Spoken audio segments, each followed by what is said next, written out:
Walter కీర్స్ గారు ఆయన జీవితం గురించి చెప్తున్నారు కదా. ఆయన ఏమంటారు, ఎప్పుడైతే భగవాన్ దర్శనం చేసుకున్నారో ఆయనకి బాహ్య ప్రపంచంలో ఉన్న సమస్యలు అవన్నీ నా మనసుకు సంబంధించినవి తప్పితే నిజంగా అవి అంత ఇంపార్టెంట్ అయినవి కాదు అనేది ఆయనకి అర్థమవుతూ ఉండేదన్నమాట. ఆ తర్వాత ఆయన ఏం చేసేవారు, తన్ని తాను అంతర్ముఖం అవడానికి ప్రయత్నం చేస్తూ ఉండేవారు. ఎలాగంటే నేనెవరిని అని ప్రశ్నించుకోవడము, నేనెవరిని అనే సాధన చేసుకోవడం చేస్తూ ఉండేవారు. అయితే ఈ సాధన ఎలా చేసేవారంటే, మామూలుగా అయితే మనం పుస్తకాల్లో చూస్తూ ఉంటాం కదా, అలాగే ఆయన పుస్తకాలు చూసారట. పుస్తకాలు చూసి ఏదో ప్రాక్టీస్ చేసేవారు. ఇంతకుముందు కూడా భగవాన్ దగ్గరికి రాకముందు ఆయన అలాంటి ప్రాక్టీస్ చాలా చేస్తున్నారు. అప్పుడు కూడా ఆయనకు ఆధ్యాత్మికమైన ఎక్స్పీరియన్సెస్ కూడా ఉన్నాయని చెప్తారు కూడా. చిన్నప్పటి నుంచి కూడా ఆయనకి చాలా ఎక్స్పీరియన్సెస్ ఉన్నాయి. కాకపోతే ఏమంటారంటే, ఎప్పుడైతే భగవాన్ సన్నిధిలో ఈ సాధన చేశానో అప్పుడు మాత్రం నాకు ఉజ్వలమైన ప్రకాశంలో నేను ఒక శరీరాన్ని కాదని, అహంకారం కాదని స్పష్టంగా తెలిసింది అంటున్నారనమాట. అయితే ఏదైనా మనము క్లియర్గా చూడాలంటే ఏం చేయాలి, చాలా మంచి వెలుగు ఉండాలి అక్కడ కదా. వెలుగున్నప్పుడు మనం ఏ వస్తువునైనా స్పష్టంగా చూస్తాం. అలాగా భగవాన్ అనే ఆ కాంతిలో కనుక ఆయన ఎప్పుడైతే ఈ సాధన చేయడం మొదలు పెట్టారో, ఎప్పుడు మామూలుగా చేసుకునే సాధనకి ఇప్పుడు భగవాన్ ఎదురుకుండా చేసుకునే సాధన దగ్గరికి వచ్చేసరికి ఆయనకి చాలా క్లారిటీ వచ్చిందంట. ఏమని, ఏదైతే మనము అనాత్మని నేను పరిగెడుతూ ఉంటాం కదా, ఎప్పుడు శరీరాన్ని పట్టుకుంటాం. ఈ శరీరానికి ఉన్న జ్ఞానేంద్రియాలకి ఏదో సంతృప్తిపరచాలని, శరీరాన్ని అలంకరించాలని ఎంతసేపు దీని వెంటే కదా పరిగెడుతూ ఉంటాము.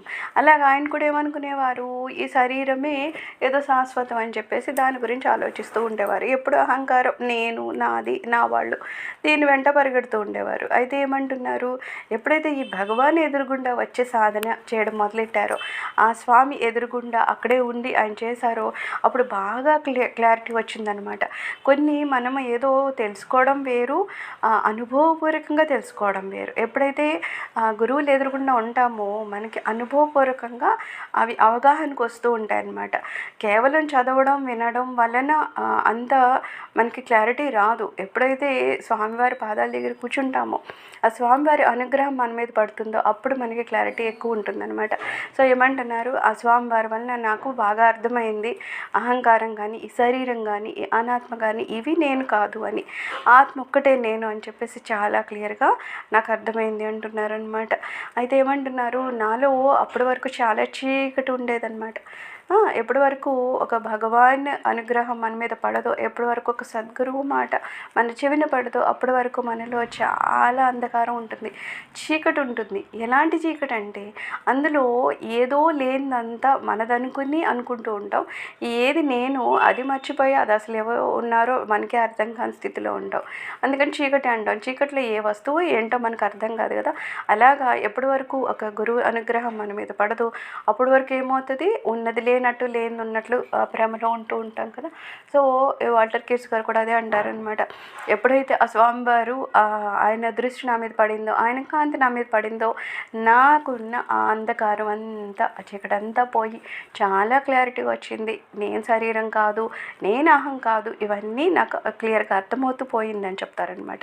అంటారు, నిజంగా అక్కడికి వెళ్ళిపోయి ఏదో మనం ప్రయత్నపూర్వకంగా చేయాలా అంటే ఏం చెప్తున్నారు, అంత మనమేమి విపరీతమైన ప్రయత్నం ఏం చేసే అక్కర్లేదంట.